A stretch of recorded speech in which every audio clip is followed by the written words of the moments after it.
बिस्मिल्लाहिर्रहमानिर्रहीम अस्सलाम वालेकुम dear students, how are you? I hope you'd be fine. New countdown book 6। आज हम करें एक्सरसाइज 2C के further on questions from question number 11 and onwards. तो वीडियो एंड तक देखिएगा, स्किप मत कीजिएगा। इंशाल्लाह इसके अंदर आज हम कुछ नई बातें सीखेंगे। हमने एडिशन और सब्ट्रैक्शन की बात लास्ट वीडियो में की थी। अब आज हम दो और ऑपरेशंस मल्टीप्लिकेशन और division of different numbers, different integers यहाँ पर डिस्कस करेंगे। ठीक है, तो हमने इस चीज़ को डिस्कस कर लिया था कि सम प्लस करने को कहते हैं और डिफरेंस माइनस करने को कहते हैं और प्रोडक्ट कहते हैं मल्टीप्लाई करने को। ठीक है, तो हमने क्वेश्चन नंबर 10 के अंदर प्रोडक्ट को डिस्कस भी किया था। अब आज थोड़े से और क्वेश्चन सॉल्व करेंगे तो ये चीज़ और ज़्यादा क्लियर हो जाएगी। अब यहाँ पर क्वेश्चन नंबर 11 में आपसे कह रहे हैं find the products of the following using some quicker grouping in each case. अब यहाँ पर आपने क्या करना है कि आपने इन नंबर्स का प्रोडक्ट फाइंड आउट करना है और कुछ जो है ना आपने ग्रुपिंग करनी है क्विक, ये जिससे आपकी जो मल्टीप्लिकेशन है बहुत सारे स्टेप्स ना हो, उसमें जल्दी जल्दी से आपकी जो है कि मल्टीप्लिकेशन हो जाए। तो इसको कैसे करेंगे डिटेल से देखते हैं। अच्छा बच्चा देखो, यहाँ पर आपके पास कभी भी इस तरह से नंबर्स आए जैसे 10, 100 या 1000, ऐसे नंबर्स के साथ अब जब आपको मल्टीप्लाई करना हो तो बहुत इजी हो जाती है आपकी मल्टीप्लिकेशन। कैसे कि जो भी आपके पास नंबर 10 के साथ मल्टीप्लाई होता है तो उसके साथ एक ज़ीरो ऐड हो जाता है, जो 100 के साथ मल्टीप्लाई होता है उसके साथ 2 ज़ीरोज़ ऐड हो जाते हैं, जो 1000 के साथ मल्टीप्लाई होता है तो उसके साथ 3 ज़ीरोज़ ऐड हो जाते हैं, और इसी तरह से आपकी जो है वो आगे कहानी चलती रहती है। ठीक है, अच्छा यहाँ पर हमारे पास कौन सी प्रॉपर्टी अप्लाई हो रही है? -17 मल्टीप्लाई बाय 10 मल्टीप्लाई बाय -1। तीन नंबर्स हैं, अलग अलग नंबर्स हैं, इनके बीच में, तीनों के बीच में मल्टीप्लिकेशन है, तो associative property of multiplication apply होगी। कोई से भी दो नंबर्स को मल्टीप्लाई करोगे आंसर आपके पास सही आएगा। अब चाहे आप -17 को 10 से मल्टीप्लाई करें, आपके पास क्या आंसर आएगा? Minus plus minus 17 multiply by 10 -170। ठीक है, आपसे मैंने कहा था ना जब एक होल नंबर को आप 10 से मल्टीप्लाई करोगे तो आपके पास एक ज़ीरो ऐड हो जाएगा। ठीक है, और -170 को जब आप -1 से मल्टीप्लाई करोगे तो माइनस माइनस प्लस, और आपके पास आंसर +170 आ जाएगा। अब चाहें तो आप यहाँ पर पहले इन दोनों को मल्टीप्लाई करें या पहले आप इन दोनों को मल्टीप्लाई करें, आपके पास आंसर जो फाइनल आंसर आएगा वो बिल्कुल सेम होगा। तो ये देखिए, चाहे इन दोनों को पहले मल्टीप्लाई करें, ग्रुपिंग का मतलब है कोई से भी दो नंबर्स को मल्टीप्लाई करके आंसर लेकर आओ, आपका आंसर सही आएगा। ठीक है, दोनों सिचुएशंस में आपके पास +170 आंसर आएगा। उसके बाद आपके पास 29 मल्टीप्लाई बाय -50 मल्टीप्लाई बाय -200। अब यहाँ पर बच्चों अगर मैं इन दोनों को पहले मल्टीप्लाई करती हूँ तो मेरे लिए आंसर क्या होगा? 5 2s are 10। ठीक है, माइनस माइनस प्लस, और मेरे पास उसके बाद कितने ज़ीरोज़ हैं? 1 2 3, तो मेरा आंसर क्या आ जाएगा? 10,000। और उसके बाद जब 29 मेरे पास बचा है, 29 के साथ मैं 10,000 को मल्टीप्लाई करूँगी तो इसके अंदर जितने ज़ीरोज़ हैं वो 29 के साथ अटैच हो जाएंगे, एक ज़ीरो और उसके बाद 3 ज़ीरो, तो 290,000 मेरे पास आंसर आएगा। चाहे इस मेथड से करूँ और चाहे आप 29 को पहले 50 से मल्टीप्लाई कर लें। ठीक है, तो 29 5 होता है 145। तो ये क्या बन जाएगा आपके पास? पहले अगर हम 29 को -50 से मल्टीप्लाई करते हैं तो प्लस माइनस माइनस में आंसर आएगा, दैट इज़ -1450। ठीक है, 29 को 5 से मल्टीप्लाई करते हैं 145 आंसर आता है, और ज़ीरो अटैच कर देंगे तो ये -1450 हो जाएगा। उसके बाद मल्टीप्लाई बाय -200। ठीक है, तो अब जब हम दोनों को मल्टीप्लाई करेंगे तो माइनस माइनस प्लस, और 145 को 2 से मल्टीप्लाई करते हैं तो आंसर 290 आता है। तो ये भी हमारे पास क्या बनेगा? 290, 1 2 3 ज़ीरोज़ हैं। तो देखिए दोनों सिचुएशंस में आपके पास आंसर सेम आएगा। अब जो भी मेथड आपको इजी लगे आप यहाँ पर कर सकते हो, लेकिन अगर आपके पास कोई से दो नंबर्स को मल्टीप्लाई करके आंसर 10, 100, 1000, 10,000 इस तरह बनता है तो पहले ग्रुपिंग के अंदर वो नंबर आप यहाँ पर सॉल्व करें, उन दोनों नंबर्स को मल्टीप्लाई करें। ऐसा करने से आपको क्या फ़ायदा होगा? बगैर कैलकुलेटर के, बगैर लेंदी कैलकुलेशंस के आप सॉल्व कर लोगे। अब यहाँ पर देखो हमें कुछ नहीं करना पड़ा, हमें पता था 5 2s are 10 होता है, उसके साथ 3 ज़ीरो अटैच किए, 10,000 बना, और उसके बाद 29 के साथ ये सिर्फ ज़ीरोज़ को अटैच करना था, कोई मल्टीप्लिकेशन नहीं थी। यहाँ पर क्या है कि पहले आपने 29 को 5 से मल्टीप्लाई किया। अब 29 का टेबल याद नहीं होता तो 29 को आपको मल्टीप्लाई करके चेक करना पड़ेगा, फिर जो आंसर आएगा उसको फिर 2 से मल्टीप्लाई करोगे, फिर भी 145 को 2 से मल्टीप्लाई करना डायरेक्ट थोड़ा मुश्किल है, उसके लिए भी आपको फिर मल्टीप्लिकेशन करनी पड़ेगी, फिर आपका आंसर यहाँ पर 290,000 आएगा। ठीक है, तो जो ईजी मेथड है उसको हमेशा चूज़ किया करें ताकि आपका जो टाइम है वो सेव हो सके। आपके पास लिमिटेड टाइम होता है एग्जामिनेशन में। नेक्स्ट क्वेश्चन देखिए, अब इसके अंदर भी आप 100 और -10 को चाहे पहले मल्टीप्लाई करें, चाहे 23 को 100 से मल्टीप्लाई करें, इसमें भी आपके पास इसमें कोई प्रॉब्लम नहीं है क्योंकि बाकी दोनों नंबर्स सिर्फ 10 और 100 ही हैं। तो माइनस प्लस माइनस ये क्या बन जाएगा आपके पास? -23 और 2 ज़ीरोज़ लगा दिए, तो ये -2300 multiply by -10, minus minus plus, ठीक है, तो प्लस हम लगाते नहीं है साइन, और ये 2300 के साथ एक ज़ीरो और अटैच कर दिया, तो ये बन गया 23,000। या फिर आप पहले 100 और 10 को मल्टीप्लाई करें तो ये -23 आपके पास एज इट इज़ रहेगा, प्लस माइनस माइनस, और 100 मल्टीप्लाई बाय 10, जितने ज़ीरोज़ हैं वो सारे एक साथ आ गए 1000, और माइनस माइनस प्लस, तो क्या बन गया 23,000। उसके बाद नेक्स्ट पार्ट देखिए, -4 मल्टीप्लाई बाय 25, 4 25 आर 100 होता है, 25 2 आर 50, 50 2 आर 100, तो 25 4 आर 100, तो माइनस प्लस माइनस और 4 25 आर 100 आंसर आया।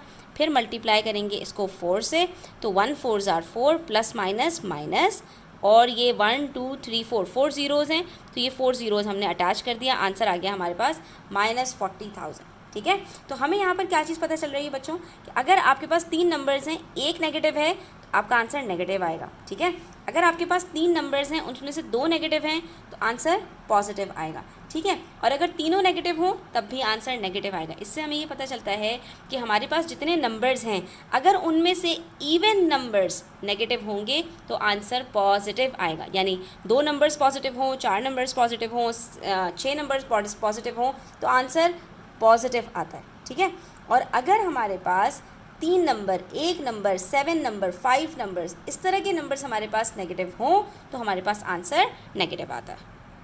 उसके बाद देखिए नेक्स्ट क्वेश्चन में आपसे क्या कह रहे हैं, फाइंड एन इंटीजर विच डिवाइड्स -100।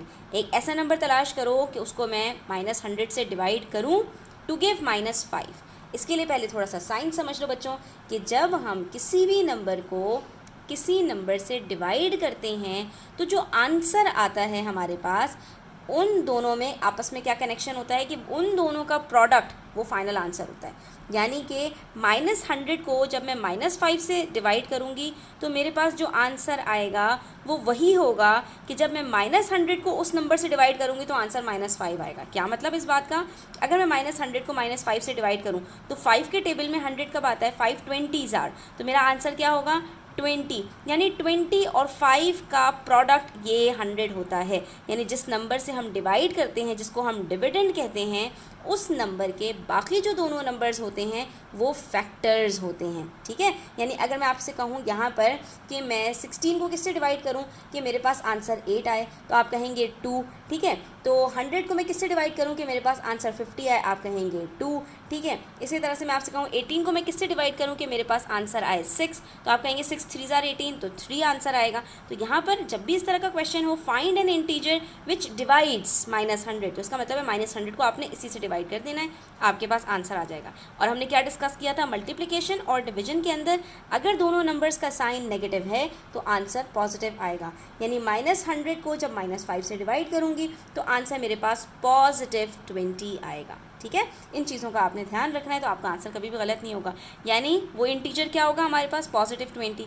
जब मैं -100 को +20 से डिवाइड करूँगी तो आंसर -5 आएगा, और जब -100 को -5 से डिवाइड करूँगी तो आंसर +20 आएगा।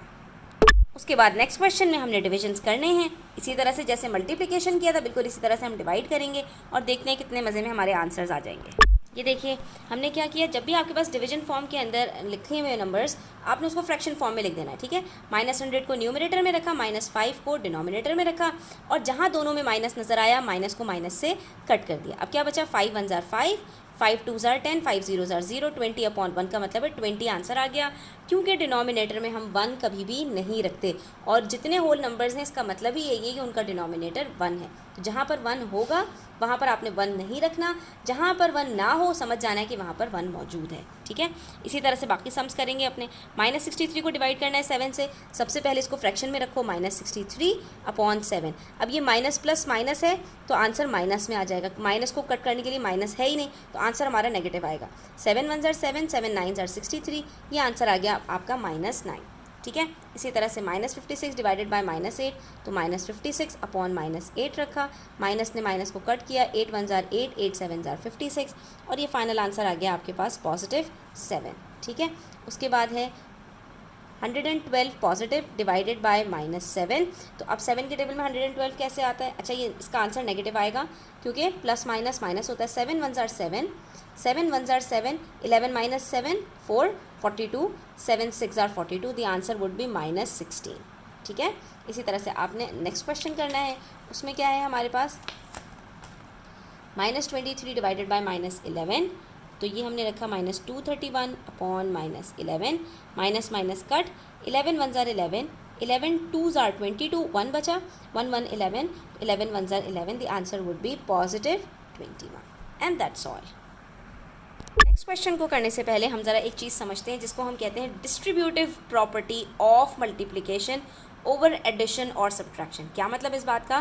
कि एक मल्टीप्लिकेशन को डिस्ट्रीब्यूट कर देना है हमने एडिशन या सब्ट्रैक्शन पर। इस बात का क्या मतलब है कि एक नंबर है जिसके साथ एक ब्रैकेट मल्टीप्लाई हो रहा हो, ऐसा ब्रैकेट के जिसके अंदर दो नंबर्स आपस में या तो प्लस हो रहे हों और या माइनस हो रहे हों, तो हमने वहाँ पर मल्टीप्लिकेशन को दोनों नंबर्स के ऊपर डिस्ट्रीब्यूट कर देना। एक तरीका तो ये होता है कि आप पहले ब्रैकेट को सॉल्व करें, 4 + 5 9 आंसर आएगा, और 9 को 2 से मल्टीप्लाई कर दें, 18 आंसर आएगा। ठीक है, और दूसरा तरीका ये होता है बच्चों, इसको बड़े गौर से देखना है आपने, कि ये जो आपके पास 2 बाहर मौजूद है, इस 2 को आपने बारी बारी ब्रैकेट के अंदर जितने नंबर्स हैं उनके साथ मल्टीप्लाई करना है और फिर आपने उनको प्लस करना है। क्या मतलब? ये 2 मल्टीप्लाई होगा 4 के साथ पहले, तो हम इसको कैसे लिखेंगे?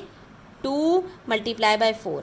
उसके बाद यही 2 मल्टीप्लाई होगा +5 के साथ, तो हम यहाँ पर क्या लिखेंगे? अब बीच में प्लस का साइन है ना, यहाँ पर प्लस का साइन लगा देंगे। अगर यहाँ माइनस का साइन होगा तो यहाँ माइनस का साइन लगा देंगे। इसके अलावा यहाँ कोई तीसरा साइन नहीं होना चाहिए। ठीक है, अगर यहाँ मल्टीप्लिकेशन का साइन है तो ये आपके पास प्रॉपर्टी अप्लाई नहीं होगी कि डिस्ट्रीब्यूटिव प्रॉपर्टी ऑफ मल्टीप्लिकेशन है। मल्टीप्लिकेशन की जो प्रॉपर्टी है ये एडिशन या सब्ट्रैक्शन के ऊपर अप्लाई होती है, मल्टीप्लिकेशन और डिवीजन के ऊपर अप्लाई नहीं होती। ठीक है, एक नंबर है उसको हमने सबसे पहले 4 से मल्टीप्लाई किया, फिर इसी नंबर को हमने 5 से मल्टीप्लाई किया। अब इन दोनों को पहले सॉल्व करेंगे और इनके बाद इन दोनों को जब प्लस करेंगे तो आंसर 18 ही आएगा, वही आंसर आएगा जो डेमास रूल से आता है। ठीक है, तो 2 4s are 8 plus 2 5s are 10, 8 + 10 = 18।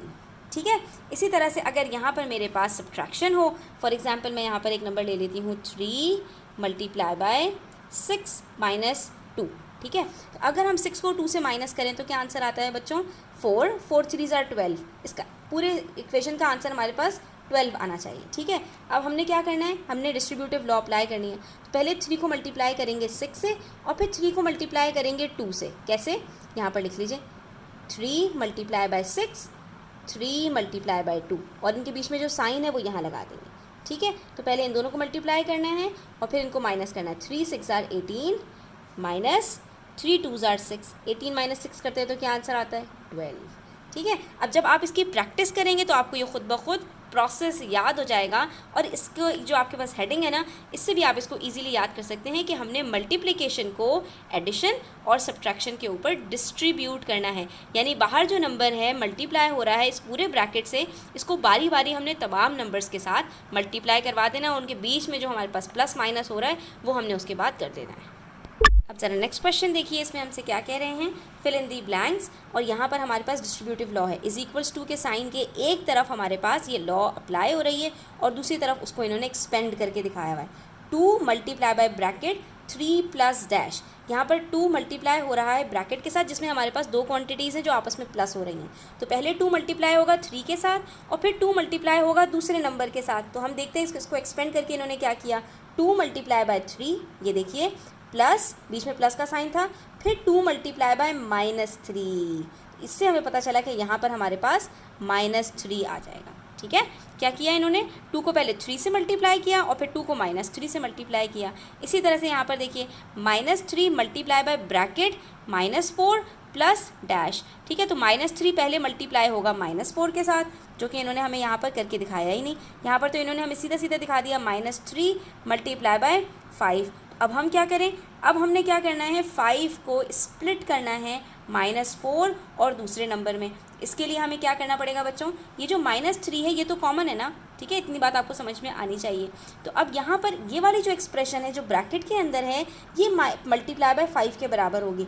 इसका मतलब है -4 के साथ मुझे ऐसे नंबर को प्लस करना है कि मेरे पास आंसर +5 आए। तो ये वाले काम तो हम कर चुके हैं जब हम कर रहे थे कौन सा क्वेश्चन, जब हम प्रीवियस क्वेश्चंस कर रहे थे तो वहाँ पर हमने यही तो किया था जो वर्ड प्रॉब्लम्स किए थे। तो अब इसको कैसे करेंगे, जब दो नंबर्स को प्लस करके सम आता है तो उसी सम को गिवन नंबर में से सब्ट्रैक्ट कर दें तो हमारे पास दूसरा नंबर आ जाता है। ठीक है, 2 + 3 5 होता है, तो 5 में से 3 को सब्ट्रैक्ट करूँगी 2 आ जाएगा, 5 में से 2 को सब्ट्रैक्ट करूँगी 3 आ जाएगा। इसी तरह से -4 और दूसरे नंबर को प्लस करके अगर आंसर 5 आता है तो 5 में से -4 को सब्ट्रैक्ट करूँगी तो दूसरा नंबर मेरे पास आ जाएगा।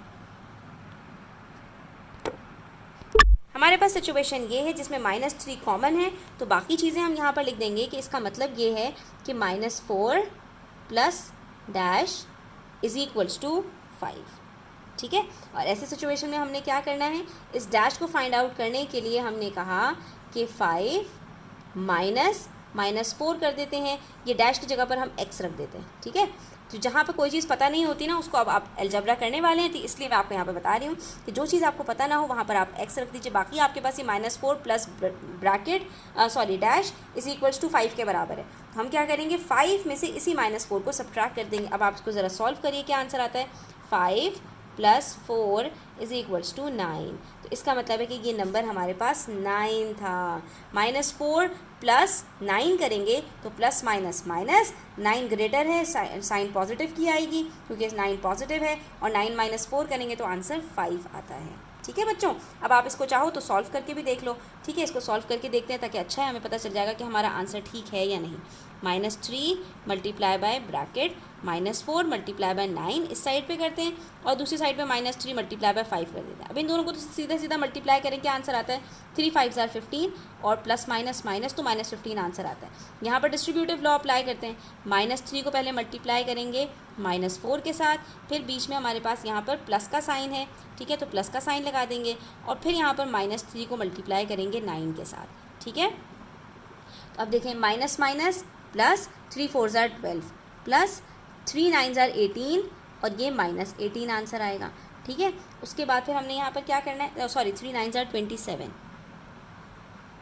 फिर प्लस माइनस माइनस तो 12 - 27 करेंगे, और फिर plus minus minus positive negative तो सब्ट्रैक्ट करना है, 27 में से 12 सब्ट्रैक्ट कीजिए, क्या आंसर आता है 15। साइन ग्रेटर नंबर की लगेगी नेगेटिव, तो ये देखिए यहाँ पर भी आंसर हमारे पास -15 आ रहा है। इसका मतलब है जो हमारा आंसर है ये बिल्कुल ठीक है। इसी तरह से नेक्स्ट पार्ट देखिए, यहाँ पर -11 multiply by bracket 7 + 12, distributive law of multiplication over addition. ठीक है, तो -11 पहले मल्टीप्लाई होगा 7 के साथ, ये देखिए यहाँ पर इन्होंने कर दिया, फिर यही -11 मल्टीप्लाई होगा +2 के साथ, तो यहाँ पर हमारे पास क्या आंसर आएगा, 2। ठीक है, ये डिस्ट्रीब्यूटिव लॉ की अलग अलग अपने पास नंबर्स रखिए, सेम सिचुएशन रखें, ये तीनों अलग अलग नंबर्स रखें। उसके बाद जब आप इसको इस तरह से एक्सपेंड करेंगे तो आपके पास आंसर बिल्कुल ठीक आएगा। इस तरह से आप जब प्रैक्टिस करेंगे तो आपको समझ आ जाएगी कि इसके अंदर हमने क्या करना है। नेक्स्ट क्वेश्चन में हमसे कह रहे हैं, Mrs Ahmed was born in 1898। Mrs Ahmed born हुई हैं 1898 में, एंड डाइड इन 1971। ठीक है, और उनका इंतकाल हो गया 1971 में। How long did she live, तो वो कितने साल ज़िंदा रहीं, यानी उनकी एज क्या थी, ये हमने पता लगाना है। तो बच्चों ये तो बहुत ही सिंपल है, जो उनकी डेथ ईयर है उसमें से हमने उनकी बर्थ ईयर को सब्ट्रैक्ट कर देना है, हमें पता चल जाएगा। 1971 में से 1898 को सब्ट्रैक्ट कैसे करेंगे, अब 1971 है और ये 1898 है, तो ये आपको सब्ट्रैक्ट करना आता है, कोई मसले वाली बात नहीं है।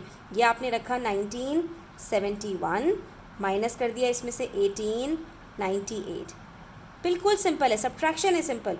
1 में से 8 नहीं जा सकता, कैरी लेंगे, 11 - 8 = 3। उसके बाद 6 में से 9 नहीं जा सकता, फिर कैरी लेंगे, 16 - 8 9 = 7, और उसके बाद 8 - 8 0, 1 - 1 0। इसका मतलब है उनकी एज 73 ईयर्स है। ठीक है, अब यहाँ से आप चेक भी कर लो, 1898 के अंदर 2 साल प्लस करें तो हमारे पास आंसर आता है 1900। 98 में 2 प्लस करें तो आंसर आता है 1900, यानी कि 1900 में वो 2 साल की थी। उसके बाद सीधा सीधा 1971, यानी 1900 से 1971 तक 71 ईयर्स बनते हैं। 71 + 2 करते हैं तो आंसर 73 आता है। ठीक है, तो आप इसको नंबर लाइन के थ्रू भी सॉल्व कर सकते हैं। ठीक है, अच्छा उसके बाद कह रहे हैं, the Greek mathematician Eratosthenes was born in 276 BCE। ठीक है, यहाँ पर हमें बता रहे हैं कि ये कब पैदा हुए 276 में, एंड डाइड इन 194। ठीक है, अच्छा BCE जो है वो ऑपोजिट डायरेक्शन में मूव करता है, तो यहाँ पर हम 194 में से 276 को सब्ट्रैक्ट करेंगे। इसको कैसे सब्ट्रैक्ट करेंगे बच्चों, तो यहाँ पर आपके पास जो सिचुएशन होगी it would be like this, 194 minus 276। ठीक है, लेकिन याद रखना कि जब आपसे एज पूछी जाती है, डिस्टेंस पूछा जाता है, तो ये हमेशा पॉजिटिव क्वांटिटीज़ आती हैं, इसलिए हम यहाँ पर इसको रखेंगे एब्सोल्यूट वैल्यू के डब्बे में। ठीक है, और या फिर आप इसके अंदर सिंपल इसको इस तरह से रखें 194 माइनस 276। ठीक है, ऑपरेशन तो यहाँ पर जो अप्लाई होगा आपका वो सब्ट्रैक्शन का होगा, साइन ग्रेटर नंबर की आएगी, लेकिन उसके बाद ये क्योंकि एब्सोल्यूट वैल्यू के डब्बे में होगा तो ये पॉजिटिव बन जाएगा। ठीक है, क्योंकि किसी की एज नेगेटिव में नहीं हो सकती, हमेशा हम सबकी एज पॉजिटिव में होती है। तो यहाँ पर हम बेसिकली क्या करेंगे, 276 में से सब्ट्रैक्ट करेंगे 194 को, 6 माइनस 4 2, उसके बाद 17 माइनस 9 8, तो ये 82 ईयर्स बनते हैं, यानी कि एराटोस्थीन्स की जो एज है वो 82 ईयर्स है। अब यहाँ पर आपके पास आंसर -82 आएगा, और जैसे ही ये एब्सोल्यूट वैल्यू का डब्बा खुलेगा तो ये पॉजिटिव हो जाएगा, क्योंकि एज कभी भी नेगेटिव में नहीं हो सकती, ये आपको पता होना चाहिए। उसके बाद हमसे कह रहे हैं एट नून, दिन के वक्त, on a certain day in Hunza the temperature rose to 11 degree Celsius above zero. ठीक है, ज़ीरो से जो टेम्परेचर था वो 11 डिग्री सेल्सियस चला गया, पॉजिटिव में चला गया, यानी थोड़ी सी गर्मी हो गई। ठीक है, जब पॉजिटिव वैल्यूज़ के अंदर आपका टेम्परेचर बढ़ता है तो आपने समझ जाना है कि सर्दी से थोड़ा सा हम गर्मी की तरफ जा रहे हैं। ज़ीरो का मतलब है कि बिल्कुल जो है वो बर्फ़ वाला मौसम हो रहा है, और 11 डिग्री सेल्सियस का मतलब है कि अब थोड़ा सा मतलब यानी कि टेम्परेचर जो है वो आपका बढ़ गया है। ठीक है, एट मिडनाइट, लेकिन रात का जब वक्त आया द टेम्परेचर फेल, लेकिन फिर से टेम्परेचर फेल मतलब गिर गया, पीछे की तरफ चला गया, माइनस हो गया। रोज़ का मतलब होता है टेम्परेचर प्लस हो रहा है, यहाँ पर पहले क्या हुआ, 0 + 11 हुआ। ठीक है, ये समझना है आपने कि जब भी राइज़ की बात होगी तो टेम्परेचर को प्लस करेंगे, और फेल की बात होगी तो हम माइनस करेंगे। तो 0 + 11 क्या होता है, +11, और उसके बाद कह रहे हैं उसके अंदर टेम्परेचर -5 हो गया, यानी कि 5 डिग्री सेल्सियस से गिर गया बिलो ज़ीरो। ठीक है, 0 से बिलो गिरा। ठीक है, तो अब यहाँ पे कह रहे हैं find the change in temperature, तो टेम्परेचर में क्या चेंज आया है ये हमें पता लगाना है। तो ये 11 से नहीं गिर रहा, ये 0 से भी नीचे चला गया। सही है, तो अब यहाँ पर हमने क्या करना है, यहाँ पर अभी हमारे पास 11 टेम्परेचर हुआ, और उसके बाद 0 से जब नीचे की तरफ गया है तो यहाँ पर हमने 11 में से माइनस करना है -5 को। अब यहाँ पर आप इसको दो तरह से सॉल्व कर सकते हैं बच्चों, चाहे आप एब्सोल्यूट वैल्यू के थ्रू सॉल्व करें और चाहे आप एक्सप्रेशन के थ्रू सॉल्व करें। एब्सोल्यूट वैल्यू का मतलब क्या होता है, 0 से आपके पास कितना डिस्टेंस है हर चीज़ का, तो यहाँ पर 11 डिग्री सेल्सियस अबव ज़ीरो का मतलब है कि ये पॉजिटिव है आपके पास, इसकी एब्सोल्यूट वैल्यू। ठीक है, और बिलो ज़ीरो का मतलब है 0 - 5, यानी -5 इसकी एब्सोल्यूट वैल्यू है। लेकिन एब्सोल्यूट वैल्यू का फ़ायदा क्या होता है कि इन दोनों के आंसर्स पॉजिटिव आते हैं, तो ये आपके पास क्या बनेगा, 11 + 5। ठीक है, एक का डिस्टेंस आपसे कह रहे हैं 0 से 11 की तरफ है। ठीक है, और दूसरे का डिस्टेंस 0 से -5 की तरफ है, और आपको यहाँ से लेके यहाँ तक का डिस्टेंस बताना है, तो आपको बेसिकली क्या करना है, 5 + 11 करना है। ठीक है, तो 5 + 11 जब आप करेंगे तो आपके पास आंसर आएगा 16, और चाहे आप इसको इक्वेशन के थ्रू सॉल्व कर लें, 11 में से जब चेंज ऑफ टेम्परेचर की बात की जाती है तो हम वहाँ पर सब्ट्रैक्ट करते हैं, 11 में से हम -5 को सब्ट्रैक्ट करेंगे, तो अल्टीमेटली क्या होंगे, ये दोनों वैल्यूज़ ऐड हो जाएंगी, और आपके पास यहाँ पर 16 आंसर आएगा। और यहाँ पर कॉमन सेंस से ये बात हमारी वेरीफाई होती है कि अगर यहाँ पर 0 से हमारे पास अबव 11 डिग्री सेल्सियस है और यहाँ पर 0 से बिलो 5 डिग्री सेल्सियस है, तो इन दोनों के बीच में जो डिस्टेंस होगा वो 11 + 5 16 डिग्री सेल्सियस का ही होगा।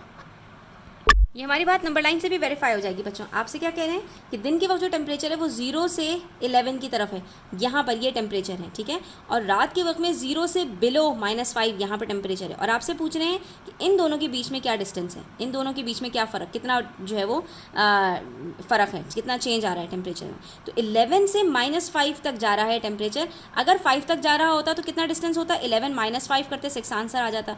अगर 11 से 0 तक जा रहा होता तो सीधा 11 डिग्री सेल्सियस का डिस्टेंस होता, लेकिन ये 11 से पहले 0 गया और 0 से फिर -5 गया, तो यहाँ पर पहले हमें 11 में से 0 तक 11 डिग्री सेल्सियस का चेंज आया और फिर मज़ीद 5 डिग्री सेल्सियस का चेंज आया। इस तरह से हमारे पास जो टोटल यहाँ पर चेंज इन टेम्परेचर है दैट इज़ 11 + 5, और इसी को एब्सोल्यूट वैल्यू कहते हैं कि 0 से आपके पास पॉजिटिव नंबर का और 0 से आपके पास नेगेटिव नंबर का कितना डिस्टेंस है यहाँ पर, और इन दोनों डिस्टेंस को जब आप ऐड करते हैं तो ये आपके पास आंसर डिफरेंट आता है कि अगर आप 2 पॉजिटिव वैल्यूज़ को या 2 नेगेटिव वैल्यूज़ को आप ऐड कर रहे हो। आज के लिए इतना ही। इंशाल्लाह नेक्स्ट वीडियो में बच्चों एक नया टॉपिक स्टार्ट करेंगे, तब तक अपना ख्याल रखें। चैनल पर नए हैं तो सब्सक्राइब करते जाएं, वीडियो अच्छी लगी हो तो लाइक करें, अपने फ्रेंड्स के साथ शेयर करना ना भूलें। अगर कोई बात समझ में ना आए तो व्हाट्सएप पर आप मुझसे कॉन्टैक्ट कर सकते हैं और कमेंट सेक्शन में भी मुझसे पूछ सकते हैं। तो अपना ख्याल रखें। अल्लाह हाफ़िज़।